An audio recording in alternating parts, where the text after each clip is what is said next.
first kickoff, tailgates firing up, the chase for the Lombardi Trophy. It all begins in just 23 days. The storylines are everywhere. And that brings us to BMAC's playoff prediction. Our Super Bowl champ, NFL analyst Bryant McFadden here with his NFL playoff prediction. Who does he see coming out on top? Any dark horses? Well, let's ask the man.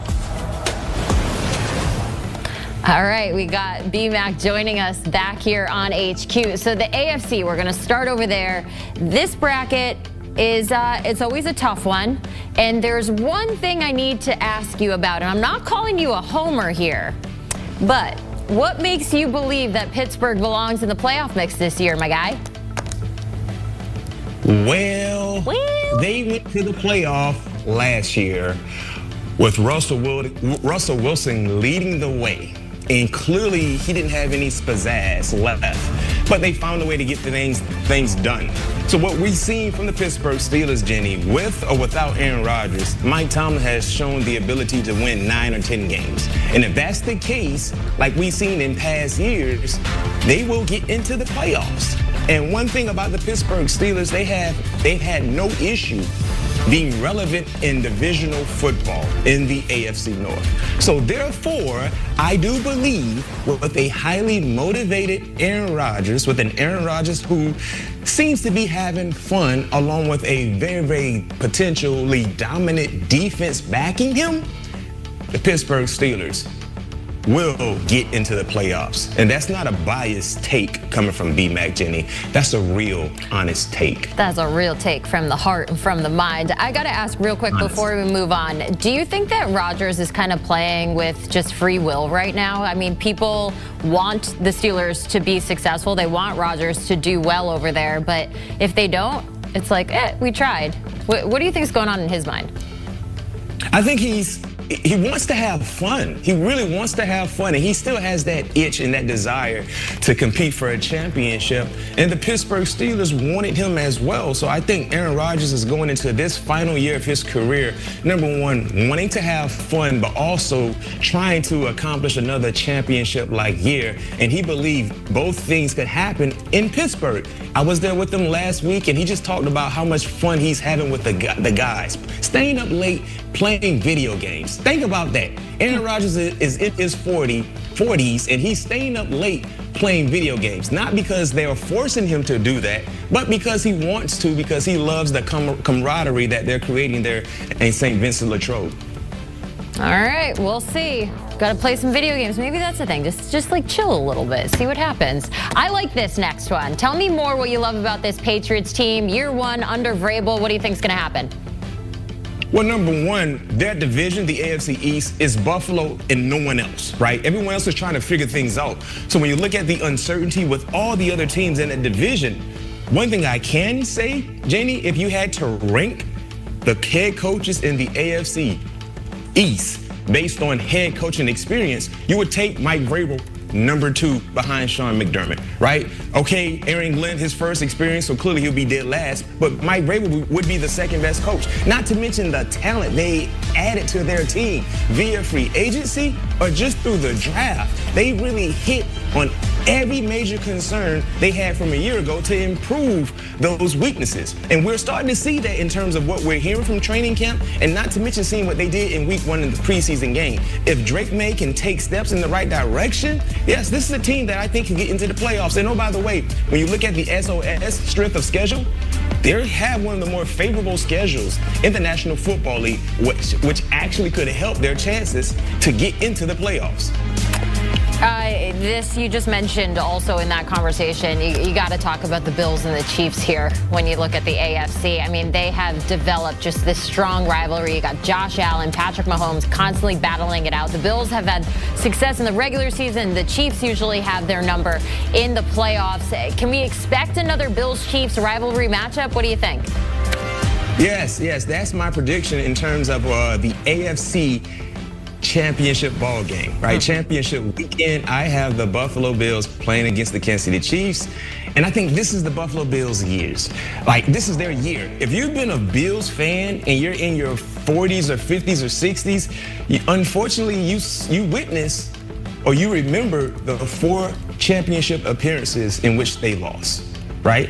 I grew up a New York Giants fan, and when Scott Norwood missed that field goal against the New York Giants, that was one of the best days of my life because I was a Giants fan. And that kind of changed the course of one organization and kind of hurt the other organization because they never got an opportunity to get out of their way in terms of Super Bowl letdowns. This is a very, very talented team with a very, very talented quarterback. I love the coach and the additions that they've made on the defensive side, bulking up the interior of their defensive line, adding playmakers in the secondary, adding a high-level edge rusher in Bosa. When he is, quotation marks, healthy, I think this is their year. So Bills Mafia, I'm not willing to jump off a table with you guys, but I'm willing to back that this could be your year. So get the mustard ready and put mustard and ketchup on yourself because hopefully you guys will have a reason to do so week in and week out throughout this regular season as you get ready for a playoff run. Ketchup and mustard, they put that on themselves. I gotta get up to a Bills game. I feel like I need to jump through a table at some point in my life, right? Everyone should do that. I would love to see you jump through a table. I feel like let's make it happen. Let's we'll figure it out at some point this season. I'll go from college to Buffalo and we'll see what happens. We're gonna go over to the NFC now, okay? I wanna pull up your bracket, kind of take a look at how you're divvying this all out. The Eagles are Super Bowl champs. Are we looking at a back-to-back situation here? What are your thoughts about this Philadelphia team? It's hard to go back-to-back. It's very, very hard to do so, you know what I mean? So I don't know if they can get back-to-back. I think they will be, I know, concerning health, good health, they're going to be successful. As you see, Jenny, I have them rated the #1 team in the NFC once the regular season is over. But I don't know if they could get all the way back to a championship-like opportunity in San Francisco because it's hard. It's hard. You have that target on your back. When you win that championship, I mean, everyone is gunning for you. Everyone is going to give you their best effort along with understanding and knowing this will be a new offensive, not structure, but anytime you have a new coordinator in place, sometimes that can kind of shake up things a little bit. But if they got to that level again, I'm not surprised. But just for my prediction right now, I have them the #1 seed in the NFC, but I don't have them getting to the Super Bowl. Ooh, a little sneak peek at what we're going to be talking about in a few seconds. I want to keep it right now and talk about the Niners. Bouncing back, you think, after a down year in 2024, 6-11 last season. What do you expect in 2025? Well, I have the Niners solely in my playoff bracket in the NFC, just assuming really, really good health, right? That was an issue for their letdown of a year in 2024. Injuries to so many contributors throughout their team, offensively and defensively, major playmakers, right? But if they're healthy, you don't question the talent they have on their team. When they're healthy, you don't question their ability to win ball games and do so in an entertaining fashion. So I think this is their year. I think they will find a way to get back into the playoffs. But like I said, I'm making this prediction with the Niners, assuming they will have a good, clean bill of health. When you look at this NFC Championship matchup and what you can expect, who do you got going head-to-head? Tampa Bay, the Buccaneers, against the Los Angeles Rams. Ooh. And hear me out with this. The reason why I'm predicting this matchup in the NFC Championship game is #1, look at what both teams did a year ago. With so many adverse situations they were dealing with, they found ways to overcome those said situations. #2, the confidence in which both quarterbacks display when they play. And I have to really put this into this statement as well. I'm making this pick with the Rams under the assumption that Matthew Stafford is not dealing with any more back soreness. He doesn't need any more shots or Advil or Tylenol. He's good. That's why I'm making this assumption. Now, if he's not healthy, no question, I got to go ahead and rethink this thing. But I'm making this prediction under the assumption that Matthew Stafford, #9, is ready to go.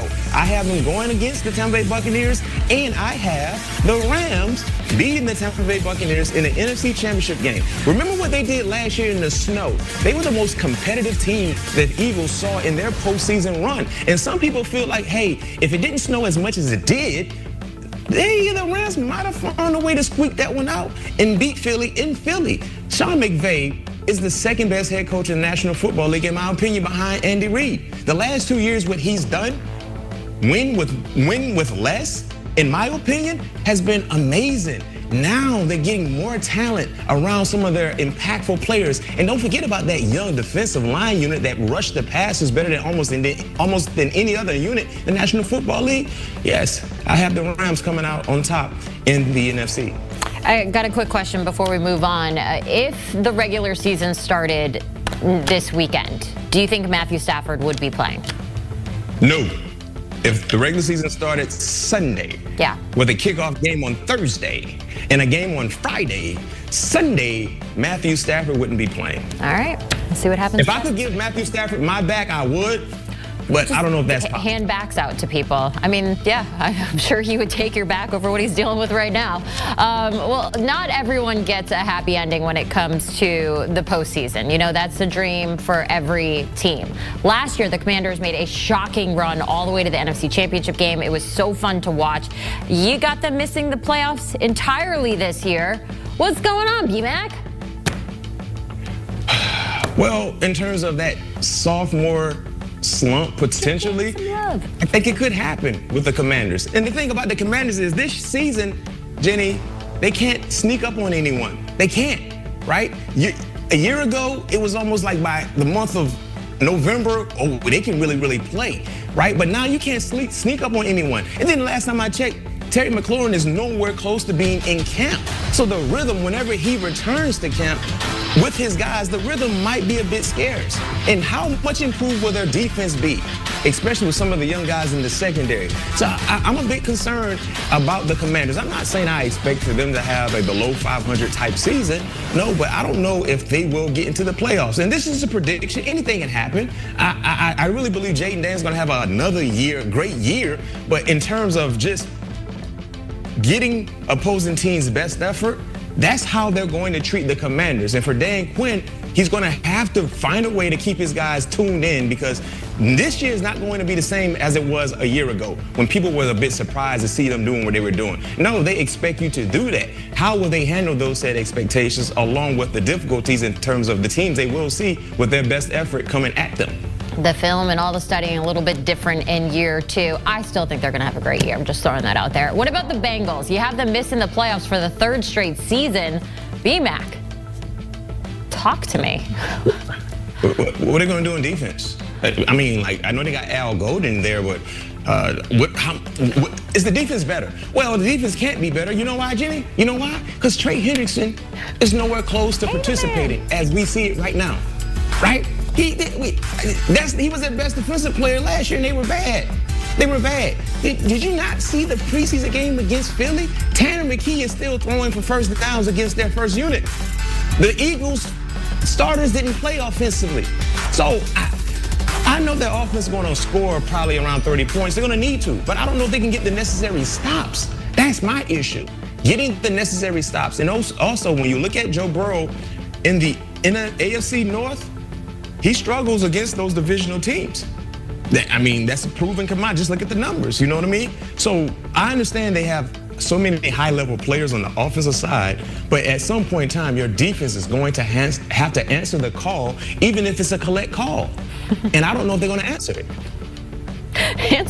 You always got to pick up the collect call. You got to answer the call. Have to. You have to. Man, I used to hate picking up that collect call. Yeah? You want to talk to us about that? All right, we'll continue on. Let's talk the big game, the Super Bowl. Who do you got going at each other, and who's going to come out on top? 2025 early prediction. B-Mac, what do you think? In San Francisco Levi's Stadium, my Super Bowl matchup will be the Los Angeles Rams taking on the Buffalo Bills. I have the Buffalo Bills coming out on top. This would definitely remove a lot of grief for Buffalo fans if this is able to become a reality. I think it's their time. I love their balance. I believe this extension done. You look at what he brings to the offense. They have one of the best quarterbacks in the National Football League. The improvements they've made on the defense is going to really get them over the hump to be able to hoist the sticky Lombardi. Hey, Jenny, I got a question for you. Yeah. Do you know why I call the Lombardi the sticky Lombardi? Do you know why? Do I want to know? Huh? I don't. Why? You don't? Okay, so